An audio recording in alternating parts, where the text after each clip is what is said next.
I am Elena Danan from the Altea star system, Envoy Emissary for the Galactic Federation of Worlds. I am delighted to welcome you for this second episode of Star Nation News, where I will bring you the significant developments on the influential current events in this galactic quadrant.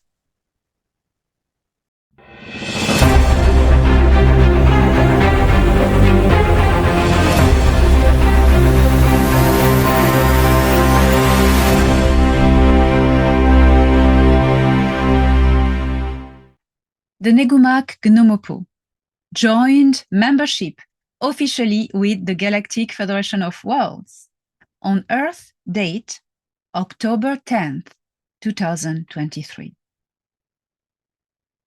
The Gnomopo leader and 3 of his council members met with representatives of the Galactic Federation of Worlds High Council at the siege of the Galactic Federation of Worlds for the 4th quadrant. It was recorded and officially set after a closed-door diplomatic ceremony, as it goes each time when a new culture joins the Galactic Federation of Worlds community. They send officials to every member world, and during a welcoming ceremony, they perform and display everything that they will offer, including artistic and cultural performances. In the case of the Gnomopo, though it was decided that only their diplomats would travel physically, while the performances would be displayed as a holographic show, broadcasted through the entire galaxy. This is a question of practicality because the Negumak Gnomopo are very large beings, and for logistic reason, the holographic show was chosen. At a political level, the implications for the Sol system are that the Zaggarah Empire would back up and leave the Sol system alone. You know, there are all these fleets guarding our star system, the Sol system, the Intergalactic Confederation's fleets, and also the Galactic Federation of Worlds fleet. Not only inside, but outside of this star system, outside of the plasma shield. They are guarding the star system from any comeback or new incursions from the Zaggarah, who remain our only enemy now in this galaxy. They are fierce warriors, but it is not that a bad news that they are the only threat in the galaxy. And now that the Negumak Gnomopo, the nemesis of the Zaggarah Empire, have joined membership with the Galactic Federation, things are going to change. At a greater scale for the galaxy, for the first time in history, the Galactic Federation of Worlds becomes the most powerful military structure.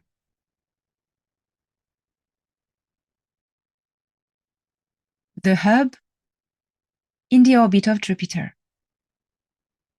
The central mothership from the Intergalactic Confederation that was offered by the Alteans, supplied by them to create the center of the hub. It has now been extended with bridges linking to 34 modules. Now, more will be joined. And the first ring is now being built from these modules. Construction materials are provided from Meton and Tula, Proxima Centauri and Sirius B star systems. Who will have access to this hub and who the hub will belong to? The hub will belong to a community, let's say, led by the Earth Alliance, custodian of this star system for now, until other planetary civilizations in this star system rise to form the community of the Sol cultures. The Earth Alliance will be in charge and decide for anything that will happen on the hub, related to the hub. The Intergalactic Confederation will have a presence as advisors and help protectors. And their military fleet will be there as well, their military assistance. And the Galactic Federation of Worlds also will have a presence and a military protection presence.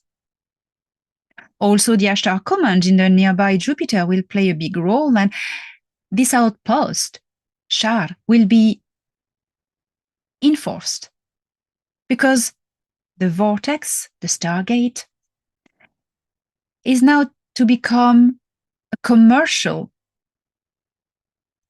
point of exchange and visitors, and it will be very well guarded and defended in many different ways. So there is no worries to have because the military presence around this vortex is huge. Which Earth people will have access? Everyone, all civilians, anyone, all of you.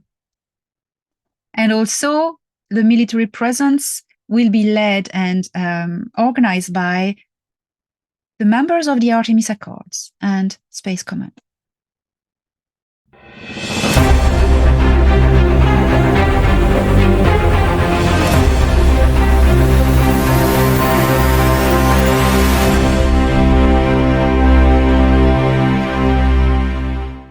Here is an update on the situation in the Orion zone. The Council of Zaggarah keeps its main focus onto helping the re-anchoring of planetary hives and biomorphogenic fields in the Betelgeuse star system. They are also still working at rebalancing the magnetic activity of the star Betelgeuse. The Eban, former inhabitants of Edemer in the Betelgeuse star systems, over-technologized their star system and its 5 planets, leaving very, very, very little room for nature and natural cycles. We are now dealing with abandoned, derelict, mechanical, giant structures scattered through all this star system, Betelgeuse. And balance, of course, with natural universal laws must be restored. It is for now the main focus of action for the Council of Zaggarah. The Zaggarah Envoy program is reaching now a completion, as Earth has been liberated from the presence of the Negumak Empire. But as well, the whole galaxy is now free from their tyranny. In consequence, there is now no further need for the Envoy program focused on liberating worlds from the Negumak oppression to continue. 2 ultimate waves of volunteers will nonetheless be sent where it is still necessary in order to help the liberated star system to transition from their state of oppression into a new pre-future, which remain to be built in some places for all these worlds that are concerned. And Earth is, of course, one of them.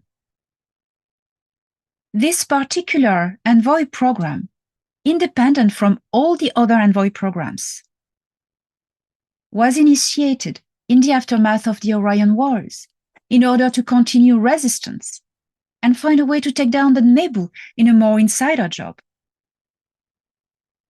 This eventually happened when in Earth time, October 2021, the Nebula superhive was neutralized by the Galactic Federation of Worlds in the Sol system and taken down by sending a lethal frequency code to the superhive's queen. And at the time, located in the Trapezium star cluster. In Earth time, early October 2023, the James Webb Space Telescope observed about 40 pairs of Jupiter-sized planets free floating in space. and connected to any star. It was discovered in a new survey of the Orion Nebula. And these objects, they defy, as the Earth scientists say, they defy Earth's fundamental astronomical theories and have been named Jupiter Mass Binary Objects, or JAMBOs for short. Earth people always find fun names, but we remember them like this. So they are looking like paired rogue planets, but they are largely made up of gas, so of course unlikely to support life. They do not have any temperature. They're absolutely freezing because not near any star. They are neither star or planets. And so the researchers on Earth say they shouldn't exist. And the astronomers on Earth are still struggling to this day to explain what they call an unprecedented phenomenon. So what are they truly?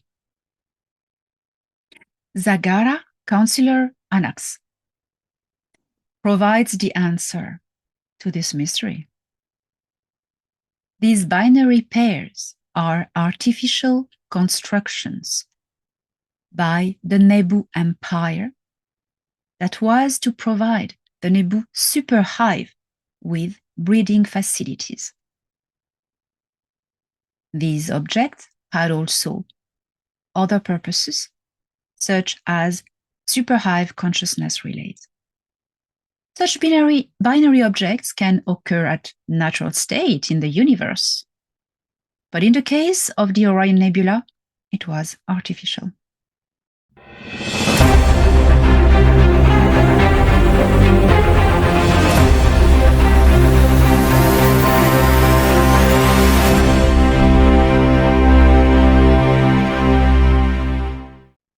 The position and influential limitations of the Anakh Empire regarding the current situation in the solar system has recently been determined by new treaties involving the representatives of the Anakh Empire, Prince Ea, the Intergalactic Confederation, the Galactic Federation of Worlds, and the Space Department of the Earth Alliance.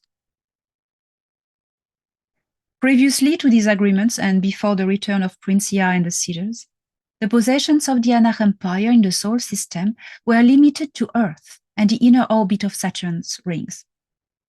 Both planets' custody was shared with the Nebu Empire and the Anakh Anunnaki, authorizing also the Zaggarah Empire to come and do the dirty business.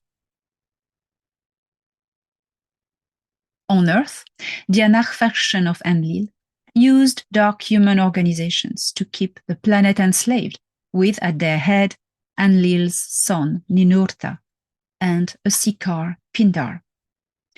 Once the Nebu were taken down, the true Anakh custodians of Earth were then removed, leaving their human minions rogue, but however, with instructions and agendas to apply. Earth was liberated from all non-Earth regressive entities, but still the Anakh Empire had officially to give back custody of Earth to the Earthling. On Saturn, the same scenario happened, since the Nebu were cast out and their technology neutralized. Anakh Prince Ea officially gave back the custody of Earth to the Earthlings and the custody of Saturn to the Earth Alliance in order to secure the zone. The presence of Prince Ea in the Solar System near Jupiter in the Anakh Mothership Nibiru is only acting now as a guidance for the transition, an advising entity. Prince Ea and the Anakh Empire have no more rights of governance in the Solar System. The liberation is complete.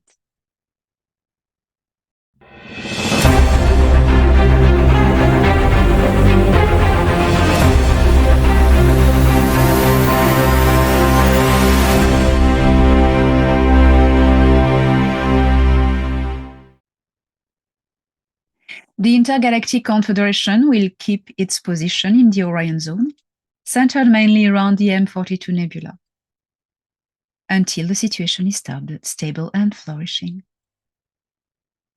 The Intergalactic Confederation said that even though the Gnomopo joined the Galactic Federation of Worlds, the Intergalactic Confederation defense fleet will remain in position outside of the Sol system.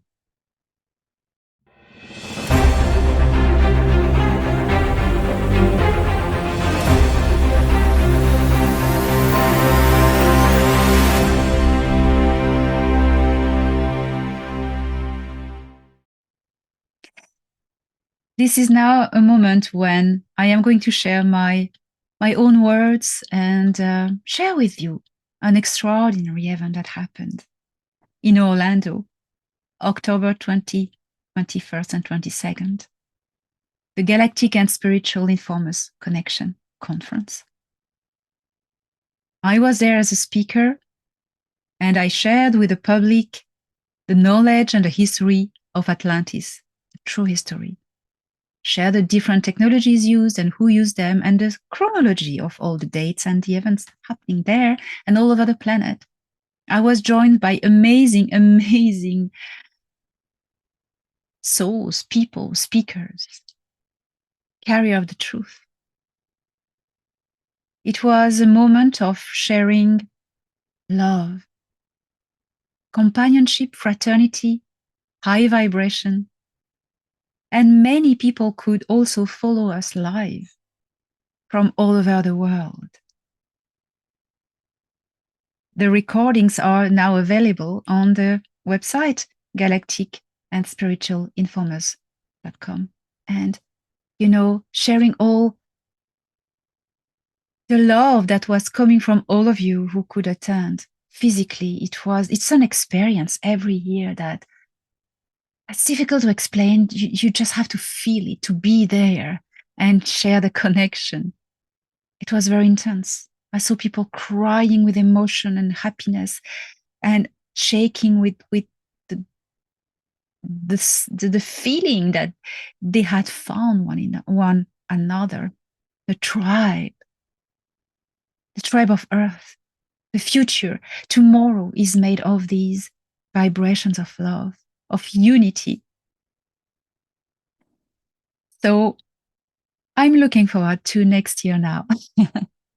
My beautiful friends and humans of Terra, I wish you to keep tuned into the vibrations of love and light from your higher selves. And at this level, this threshold of the heart, join each other, all of us, and become a planetary culture of love.